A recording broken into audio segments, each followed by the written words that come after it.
Di awal milenium kedua sebelum Masehi, seorang keturunan Nabi Nuh alaihissalam yang ke-9 tampil berhadapan dengan bangsa kaum Kaldan.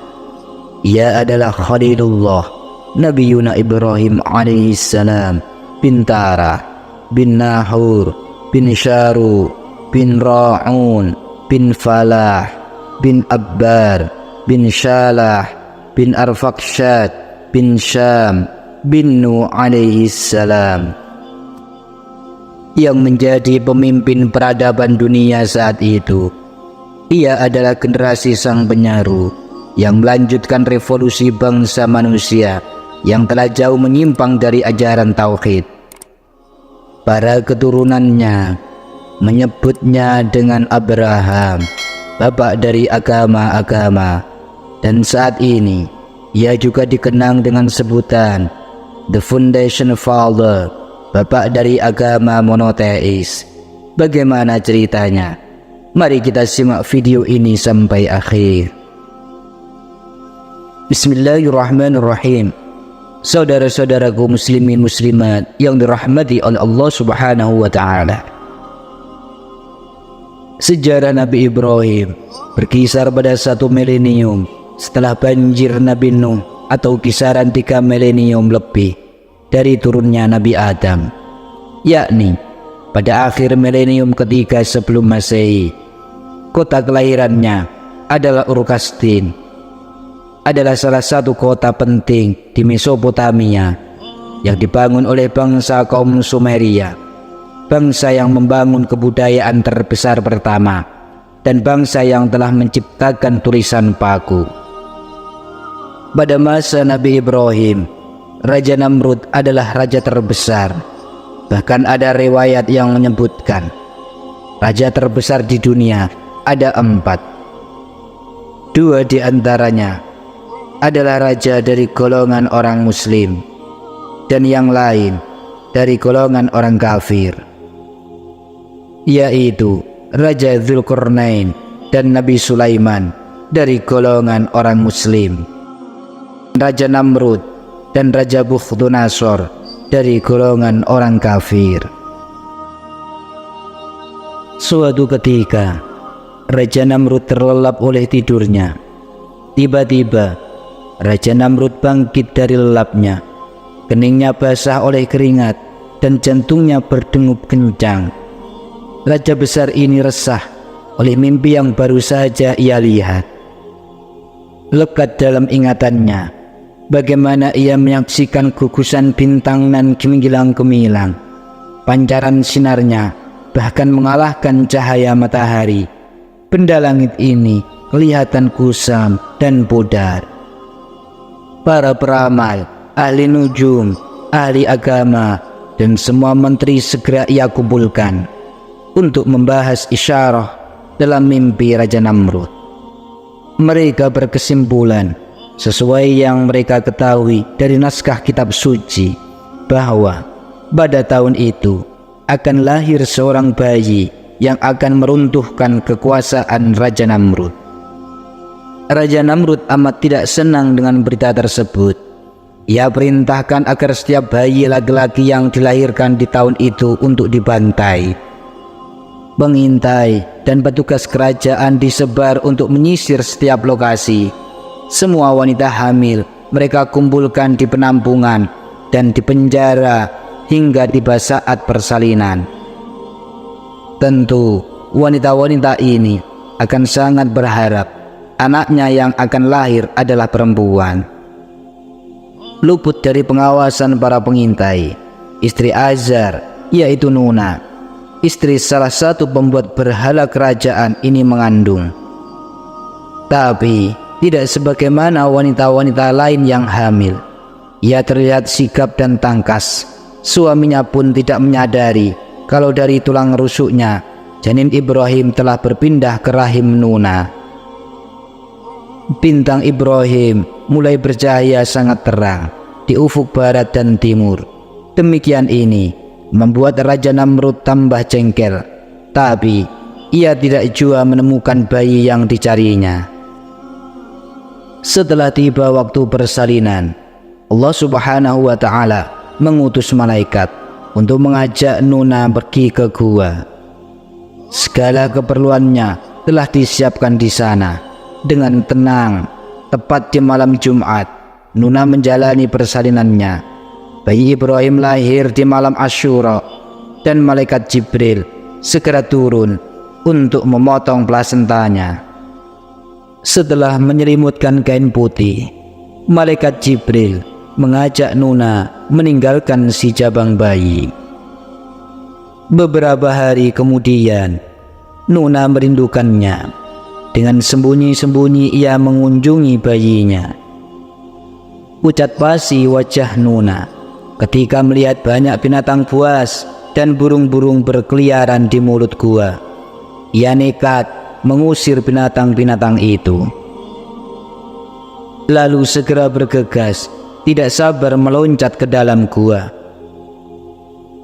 Mengagumkan, bayi Ibrahim terlihat duduk pada tikar sutra tipis.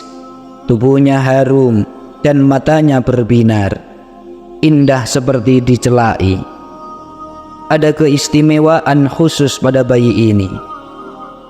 Nuna berkata di dalam hatinya, ia punya Tuhan yang selalu menjaganya. Lalu Nuna mendekat dan memperhatikan lebih seksama. Bayi Ibrahim lahap menghisap jari-jarinya. Ia memeriksanya. Satu jari mengalir susu, jari yang lain keluar madu, mentega dan air dari jari yang lain. Kemudian dengan tenang ia tinggalkan Ibrahim. Selanjutnya Ibrahim tumbuh dengan cepat, tidak seperti umumnya bayi yang lain. Sehari seperti sebulan. Bulan-bulan berlalu, bak beberapa tahun. Nuna mengunjunginya lagi ketika Ibrahim telah mulai pandai berceloteh dan banyak bertanya. Ibrahim telah dikaruniai ilham dan kepandaian sejak kanak-kanak. Al-Quran Surat Al-Anbiya ayat 51. Lantas Nabi Ibrahim yang sudah mulai tumbuh besar bertanya kepada ibunya, "Wahai ibuku, siapakah Tuhanku?" tanya Nabi Ibrahim. Ibunya menjawab dengan tenang, "Tuhanmu adalah aku." Nabi Ibrahim terdiam dan melanjutkan pertanyaannya pada ibunya. "Lalu siapa Tuhan ibu?" Dengan spontan Nuna menjawab, "Tuhan ibu adalah ayahmu." Tidak terima dengan jawabannya, Nabi Ibrahim bertanya lagi, "Siapa Tuhan ayah?" Dengan kesal, ibunya menjawab, "Tuhan ayahmu adalah Raja Namrud." Nabi Ibrahim terus memburu pertanyaan untuk ibunya. "Lalu, siapa Tuhan Raja Namrud?" Nuna merengut dan terdiam. Ia sendiri tidak pernah berpikir demikian. Nabi Ibrahim diajarinya untuk tidak bertanya lagi. Selang beberapa hari, Nuna mulai resah, merasakan keanehan dan kejanggalan, hingga ia tidak bisa memendam perasaannya. Lalu, ia berterus terang pada suaminya, "Wahai suamiku, apakah kau pernah melihat anak yang diceritakan akan merubah agama di bumi?" "Tidak," jawab Azar dengan singkat. Nuna menjelaskan pada suaminya dan berkata, "Dia adalah anakmu." Azar terkejut mendengar jawaban dari istrinya. Nuna segera menceritakan kejadian aneh yang selama ini ia rahasiakan. Setelah mendengar cerita dari istrinya, Azar tidak sabar untuk melihat anaknya. Ia sembunyi-sembunyi menuju ke gua. Ia perhatikan Ibrahim dengan seksama. Sebentar kemudian, Ibrahim mulai bertanya pada ayahnya, "Wahai ayahku, siapa Tuhanku?" Jawab Azar dengan singkat, "Ibumu." "Lalu siapa Tuhan ibuku?" Dengan nada pelan, ayahnya menjawab, "Ayahmu." Nabi Ibrahim bertanya lagi pada ayahnya, "Siapa Tuhan ayah?"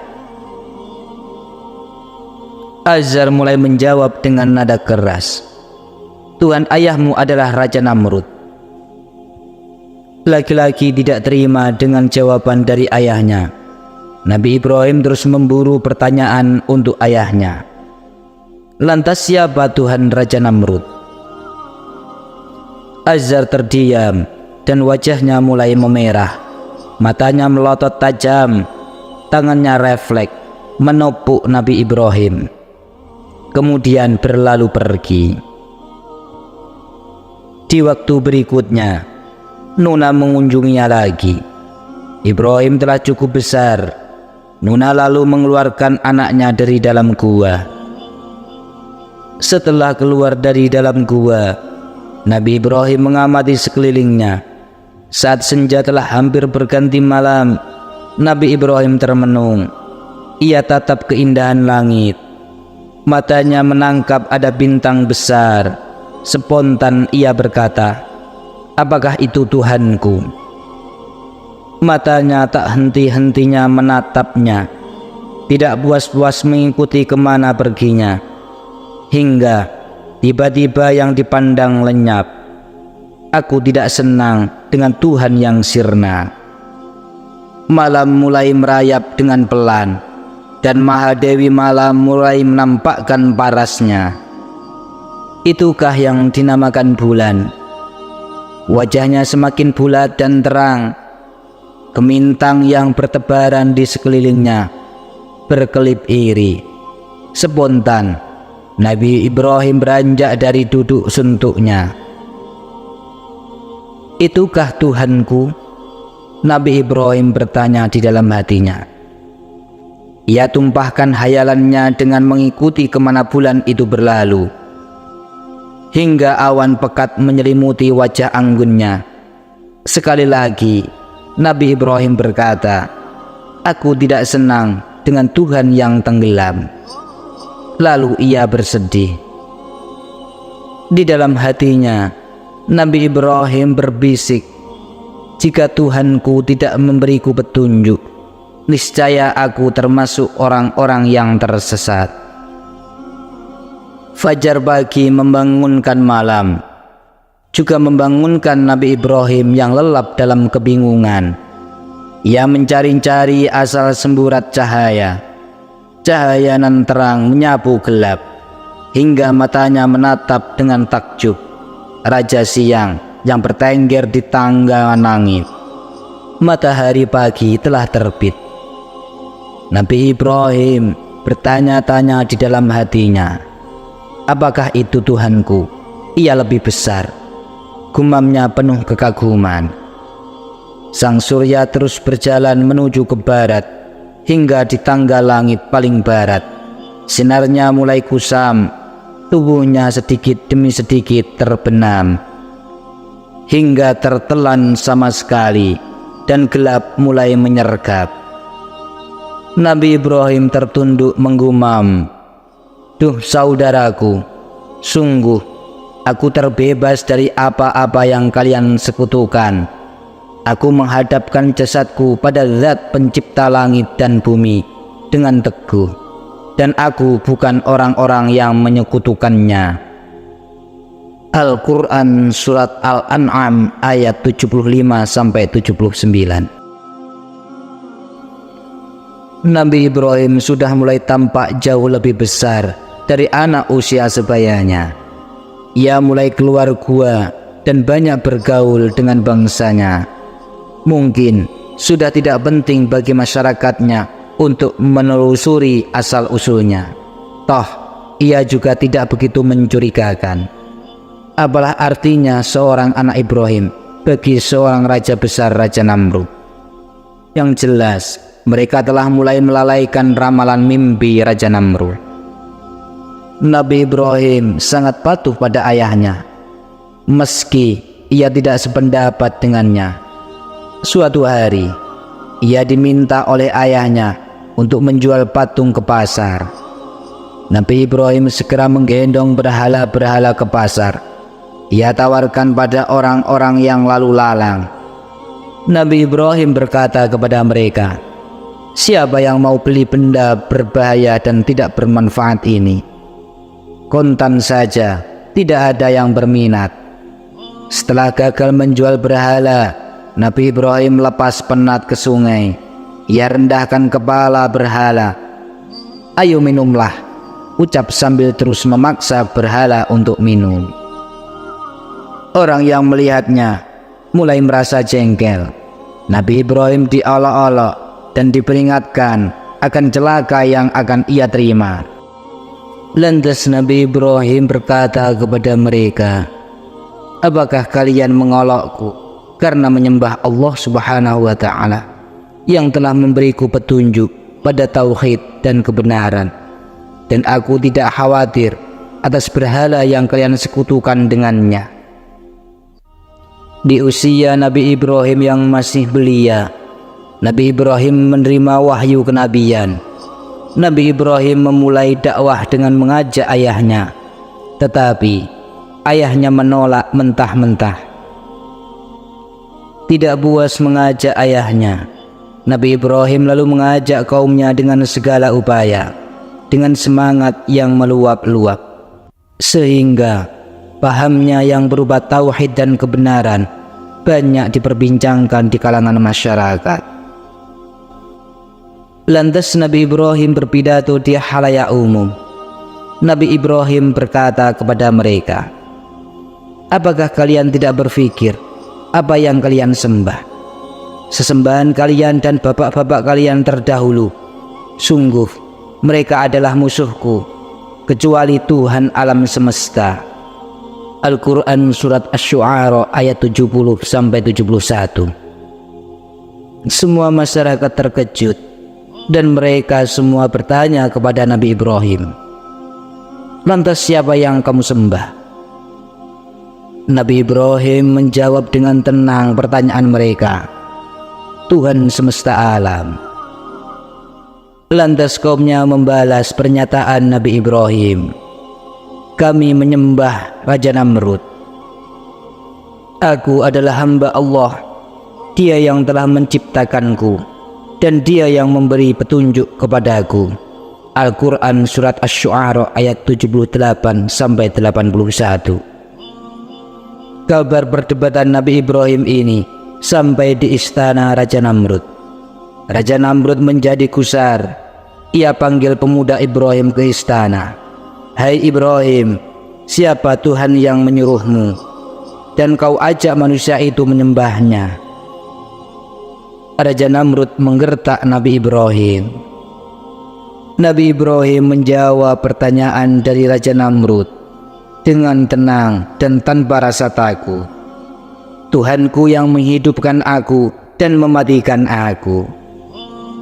Lalu Raja Namrud menyangkal dari pernyataan Nabi Ibrahim dengan mengatakan, "Aku juga bisa menghidupkan dan mematikan." Nabi Ibrahim balik bertanya kepada Raja Namrud, "Bagaimana kau menghidupkan dan mematikan?" Raja Namrud menjelaskan, "Ada dua orang yang berlaku salah dan diputuskan untuk dibunuh. Lalu aku membunuh salah satunya. Demikian ini aku telah mematikan dan aku maafkan yang satunya. Demikian ini aku menghidupkan." Nabi Ibrahim mengalihkan pembicaraan dan menantang Raja Namrud. Sesungguhnya Allah Subhanahu wa Ta'ala yang mendatangkan matahari dari timur, maka coba datangkan matahari dari barat. Al-Quran Surat Al-Baqarah ayat 258. Lantas Raja Namrud terdiam dan tidak bisa berbuat apa-apa dan tidak bisa menyanggahnya. Kekalahan Raja Namrud berdebat dengan pemuda Ibrahim membuatnya gusar. Ia sesumbar akan menantang Tuhan langit yang membuatnya mati kutu ketika berdebat dengan Nabi Ibrahim. Raja Namrud memerintahkan untuk membangun menara yang tinggi di Babil agar ia bisa menyaksikan Tuhan Ibrahim. Lalu ia menyiapkan 4 ekor burung nasar. Ia merawatnya sejak kecil dengan diberi makan daging dan roti. Ketika burung nasar sudah cukup besar dan siap untuk mengantarnya terbang, ia siapkan sebuah peti, kotak besar berbentuk kubus, diberi jendela di atas dan di bawah. Setelah semua persiapan selesai, ia naik ke menara. Ia tenteng busur dan anak panah. Lalu peti diikat kuat-kuat pada kaki burung nasar, agar burung nasar terbang ke atas. Ia siapkan daging yang diikatkan pada sebuah tongkat, yang dijulurkan hingga berada di atas burung nasar, atau ditarik ke bawah sehingga berada di bawahnya.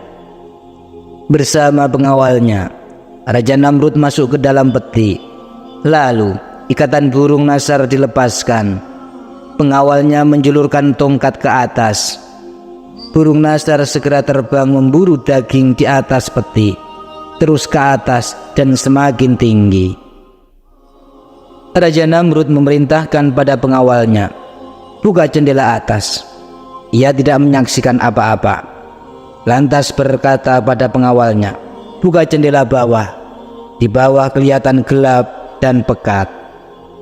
Tiba-tiba terdengar suara, "Hai orang lalim, kemana kau hendak pergi?" Raja Namrud langsung mencabut anak panahnya dan membidik ke arah sumber suara. Anak panah meluncur dengan cepat, lalu jatuh kembali padanya dengan berlumur darah karena telah melukai seekor burung. Raja Namrud merasa puas dan berkata, "Aku terbebas dari gangguan Tuhan langit," serunya. Lantas Raja Namrud memerintahkan pada pengawalnya untuk menurunkan tongkat. Burung nasar menukik ke bawah, memburu daging, sehingga peti Raja Namrud terus meluncur ke bawah. Belum sempat Raja Namrud menepuk dada untuk menyombongkan dirinya, tauban menderu dan menjungkirkan menara. Sebagian badan menara dijatuhkan di laut dan sebagian yang lain menimpa rumah-rumah masyarakat. Raja Namrud menggigil, seluruh tubuhnya bergemetar. Raja Namrud tetap berkeras pada anggapannya bahwa ia adalah Tuhan di antara berhala-berhala sebagai Tuhan kecil. Di sisi lain, Nabi Ibrahim sendiri terus memikirkan bagaimana caranya kaumnya bisa sadar. Ia ingin menunjukkan bahwa Tuhan yang selama ini mereka sembah tidak punya daya apa-apa. Sebagai seorang pemuda belasan tahun, semangat Nabi Ibrahim menggelora. Ia biasa menantang arus, bahkan kaumnya menganggapnya frontal. Datangnya hari raya tahunan disambut dengan meriah oleh rakyat Kaldan. Macam-macam makanan mereka buat untuk hidangan sesaji. Lalu mereka berbondong-bondong ke kuil besar atau zigurat, tumpah ruah untuk melakukan bakti. Azar mengajak Nabi Ibrahim dengan berkata, "Hendaknya kamu datang, kamu akan takjub melihat pemeluk agama ini." Nabi Ibrahim menuruti ajakan ayahnya. Keduanya lalu berkemas dan berangkat. Di pertengahan perjalanan, Nabi Ibrahim pura-pura jatuh. "Aku sakit," ucapnya memelas. Lantas Azar meninggalkan begitu saja. Nabi Ibrahim segera bangkit. Bibirnya menggumam, "Demi Allah, aku akan meremukkan berhala kalian setelah kalian bubar."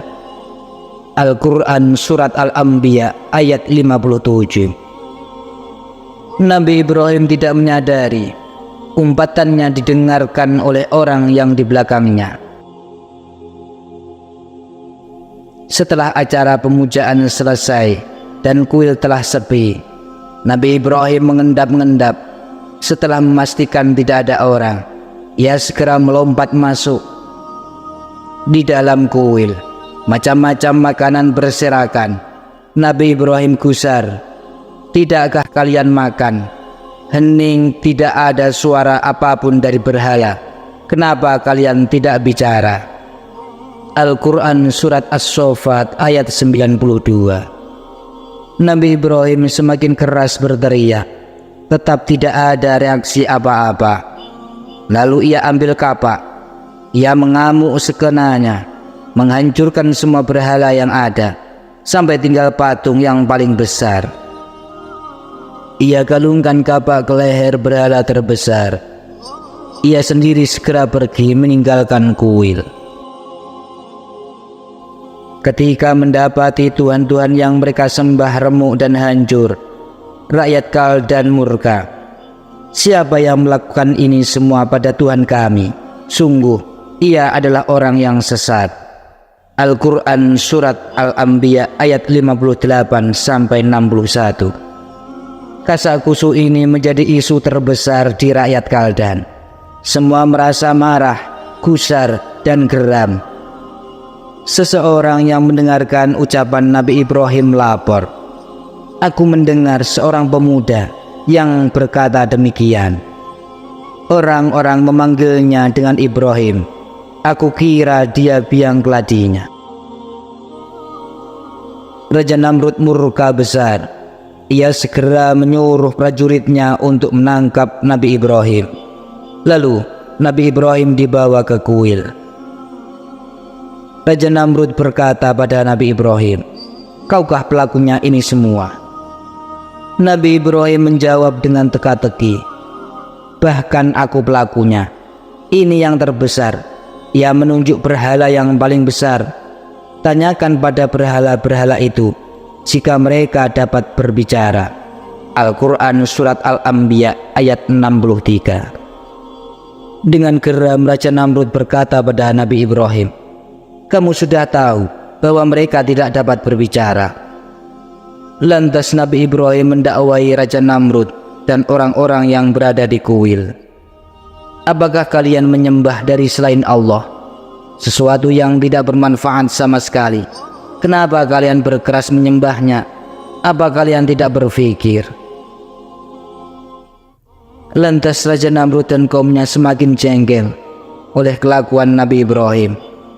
Raja Namrud berteriak, "Bakar saja Ibrahim, beri bantuan pada Tuhan kalian."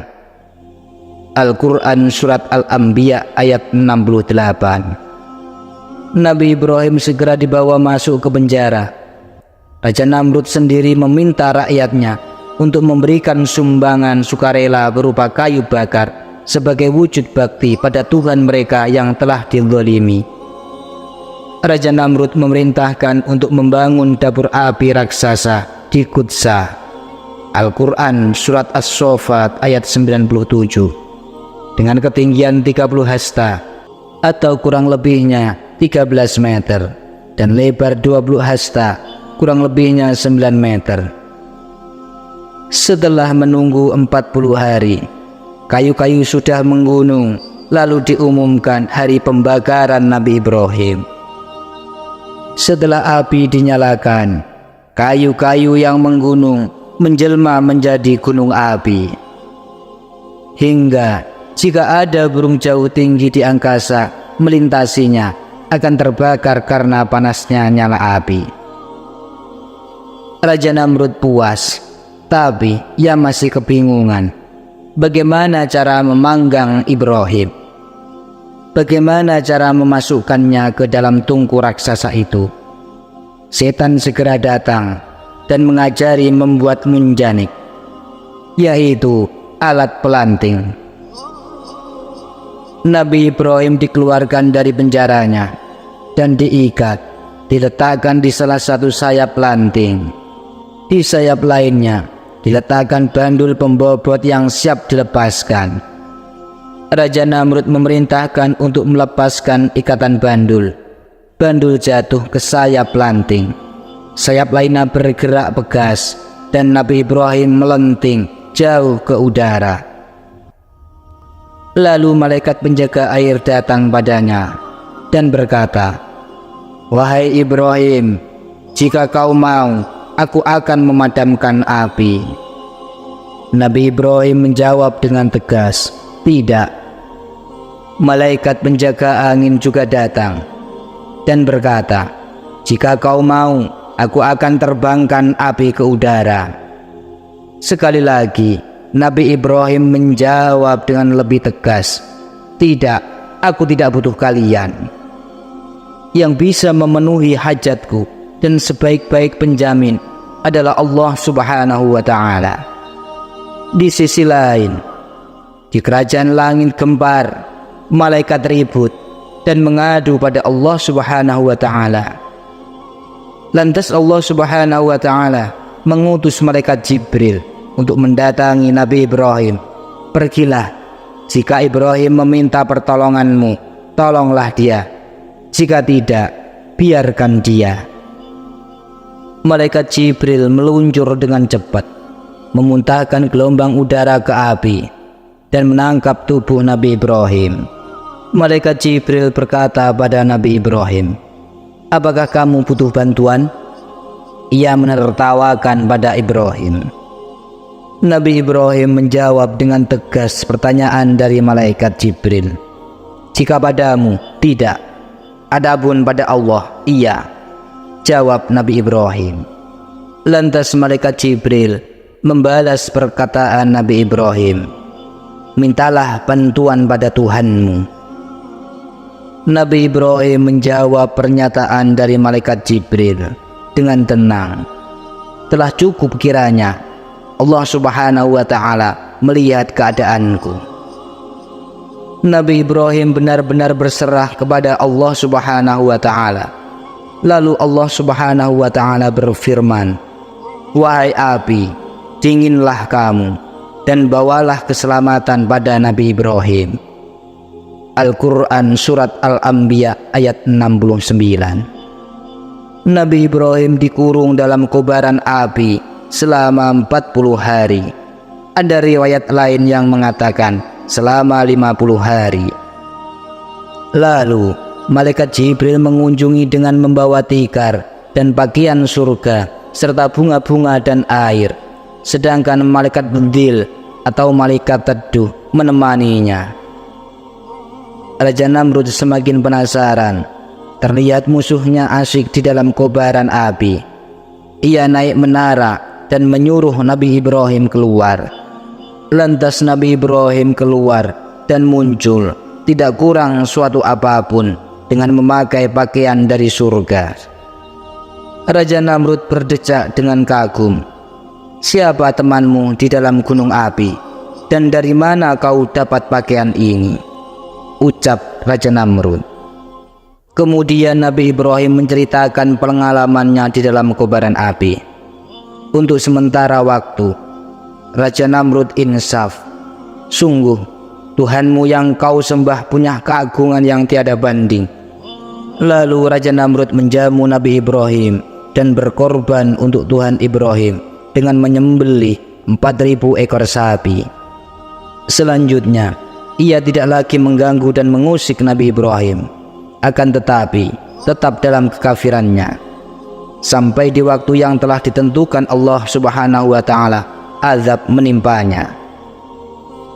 Nyamuk-nyamuk menyerang Raja Namrud dan kaumnya, menghirup darah, memakan daging, dan meninggalkan tulang belulangnya.